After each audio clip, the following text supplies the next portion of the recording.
শবে বরাতে কি কি আমল করতে হয়, রোজা কয়টি, নামাজ কয় রাকাত, বিস্তারিত বুঝিয়ে বললে ভালো হতো। এটা এখনো পর্যন্ত এই মাসালা জানে না এমন মানুষ আছে কিনা দেশে, খুব বেশি আমার জানা নাই। দীর্ঘদিন থেকে ওলামায়ে কেরাম অ্যাওয়ারনেস করছেন, সতর্ক করছেন। দেখুন, লাইলাতুন নিসফি মিন শাবান, মধ্য শাবানের রাত, এর ফজিলত সাব্যস্ত আছে।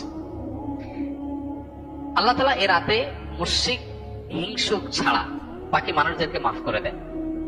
এবং এ রাতের ফজিলত সংশ্লিষ্ট আরো অনেকগুলো হাদিস আছে যেগুলো জয়ীফ সূত্রে বর্ণিত, কিন্তু এই একটা হাদিস গ্রহণযোগ্য সূত্রে বর্ণিত হওয়ার কারণে অন্য যেগুলো আছে সবগুলোর একসাথ করলে মোটা দাগে লাইলাতুন নিসফি শাবান বা মধ্য শাবানের রাত, এটার নাম আমরা শবে বরাত দেই। আসল নামটা, হাদিস দেওয়ার নাম কোনটা? লাইলাতুন নিসফি শাবান, মধ্য শাবানের রাত। শবে বরাত এটা আসল নাম না। যাই হোক, তো এই মধ্য শাবানের রাতের ফজিলত সাব্যস্ত হয়, কিন্তু এইটাকে আমরা যেভাবে যারা পালন করি তারা যেভাবে ঘটা করে করি, যেমন সারা জেগে ইবাদত করা আল্লাহর ক্ষমা লাভের জন্য বা মাগফিরাত লাভের জন্য, যাতে মাগফিরাত হয়, গুনাহের ক্ষমা হয়, সেটা আপনি চেষ্টা করছেন। এটা আপনার ব্যক্তিগত অ্যাপ্রোচ থেকে আপনি করলেন। এই রাতের রোজা, এই দিনের রোজা আপনি আইয়াম বীজের রোজার অংশ হিসেবে রাখলেন, শাবান মাসে বিশেষ রোজা রাখলেন, সেই হিসেবে রাখলেন, খুবই প্রশংসনীয়। কিন্তু আলাদা করে শবে বরাতকে কেন্দ্র করে এই দিনের রোজা রাখার বিশেষ কোন নির্দেশনা বিশুদ্ধ হাদিস দ্বারা সাব্যস্ত নয়। এর বাইরে এই রাতকে শবে বরাত ভাগ্যের রাত মনে করা। বরাত মানে ভাগ্য, আর বরাতের আরেকটা অর্থ হলো মুক্তি। মুক্তির অর্থে ঠিক আছে শবে বরাত, আল্লাহ মানুষকে মুক্ত করেন, কিন্তু ভাগ্যের অর্থে ঠিক নাই। সূরা দোকানের শুরুতে আল্লাহ বলেছেন, ফিহা ইউফরাকু কুল্লু আমরিন হাকিম ইন্না আনজালনাহু ফি লাইলাতিন মুবারাকাহ ইন্না কুন্না মুনজিরিন। আল্লাহ বলেছেন, কোরআন আমি একটি বরকতময় রাতে নাযিল করেছি। কোন রাত সেটা? ওই যে ইন্না আনজালনাহু ফি লাইলাতিল কদর। আর জায়গায় আল্লাহ বলেছেন, কোরআন একায় তার একায়ের ব্যাখ্যা করে আল্লাহ বলেছেন, ফিহা ইউফরাকু কুল্লু আমরিন হাকিম। যে রাতে কোরআন নাযিল হয়েছে সে আয়াতে, সে রাতে গুরুত্বপূর্ণ সব বিষয় ধার্য করা হয়। তার মানে লাইলাতুল কদরে গুরুত্বপূর্ণ বিষয়গুলো ধার্য করা হয়। অতএব সব রাতে ভাগ্য নির্ধারণ করা হয়, এটি বিশুদ্ধ মত না। তবে এ রাতের বিশেষ কোন নামাজ, বিশেষ নামাজের সংখ্যা, বিশেষ সূরা, এরকম কোনো কিছু সাব্যস্ত না। এরকম কিছু সাব্যস্ত আছে মনে করলে বরং বিদআত হবে, যে এত রাকাত পড়তে হবে, এই সূরা দিয়ে পড়তে হবে। আল্লাহর মাগফিরাত লাভের জন্য আপনি যদি চেষ্টা করেন সেটা প্রশংসনীয়, সেটা ভিন্ন বিষয়। প্রত্যেক রাতেই তো আপনি আল্লাহর মাগফিরাতের জন্য চেষ্টা করা কর্তব্য বা করা উচিত। আল্লাহ তাআলা প্রতি রাতেই ভোর রাতে মানুষকে ডেকে ডেকে ক্ষমা আহ্বান করেন। এই জন্য শবে বরাতকে ঘিরে রাতের বিশেষ নামাজ, বিশেষ পদ্ধতির নামাজ নাই।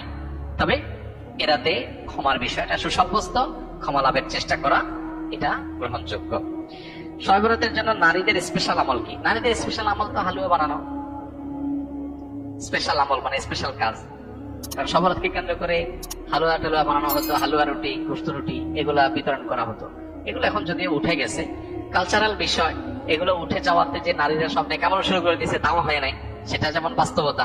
আবার ঠিক একইভাবে কোরআন সুন্নাহ বলেনি এমন কিছু কোরআন সুন্নাহর আমল মনে করে এস্টাবলিশ করা, বিদআতকে জিয়ে রাখা, এর ভিতরেও ইমানদারের কল্যাণ নেই। সেটা আমাদেরকে মাথায় রাখতে হবে।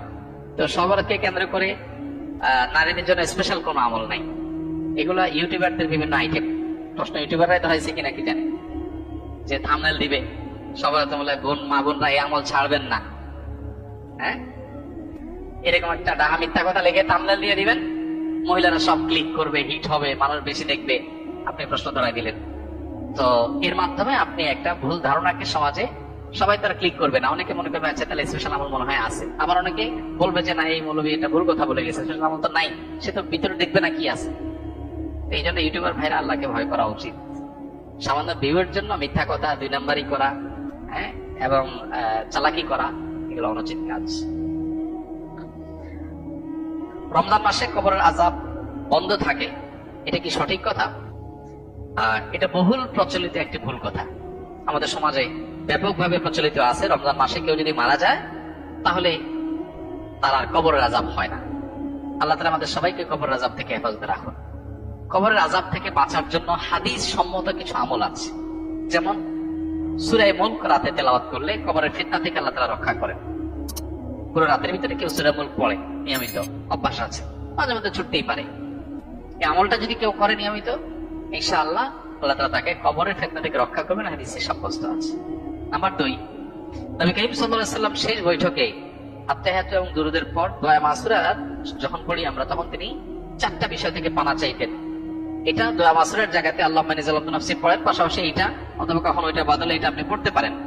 দোয়াটা হলো আল্লাহুম্মা ইন্নী আউযু বিকা মিন আযাবি জাহান্নাম ওয়া মিন আযাবিল কবর ওয়া আউযু বিকা মিন ফিতনাতিল মাহইয়া ওয়াল মামাত ওয়া আউযু বিকা মিন শাররি ফিতনাতিল মাসিহিদ দাজ্জাল। এই যে এখানে জাহান্নাম থেকে এবং কবরের আযাব থেকে পানা চাওয়া হয়েছে। অতএব শেষ বৈঠকে আল্লাহর কাছে দোয়া করেন। আর বিশেষ করে কবরের আযাব যেসব বিষয়ে হয়, যেমন চগলখড়ি করে বেড়ানো, পেশাব থেকে ভালো করে পবিত্র না হওয়া, এগুলো কবরের আযাবের সুনির্দিষ্ট কারণ হাদিসে এগুলোকে চিহ্নিত করা হয়েছে। অতএব এগুলোর উপরে সতর্ক থাকা, এগুলো থেকে বেঁচে থাকার চেষ্টা করা, ইনশাআল্লাহ এই প্রক্রিয়ার মধ্য দিয়ে আমরা কবরের আযাব থেকে আল্লাহর কাছে পানা চাইতে পারি। বাকি রমজান মাসে মারা গেলেই কবরের আযাব অটোমেটিক বন্ধ এমন না। কেউ যদি খারাপ মানুষ, ফাসিক মানুষ, ওই অবস্থা তার মৃত্যু হয় রমজানে, তাহলে তার আযাব হতে পারে। কেউ যদি নেককার হয়ে অন্য কোনো মাসেও মারা যায়, তবে কবরের আযাব নাও হতে পারে। কবরের আযাব হওয়া না হওয়ার সাথে রমজানের সম্পর্ক নাই, সম্পর্ক হলো কিসের? আমলের।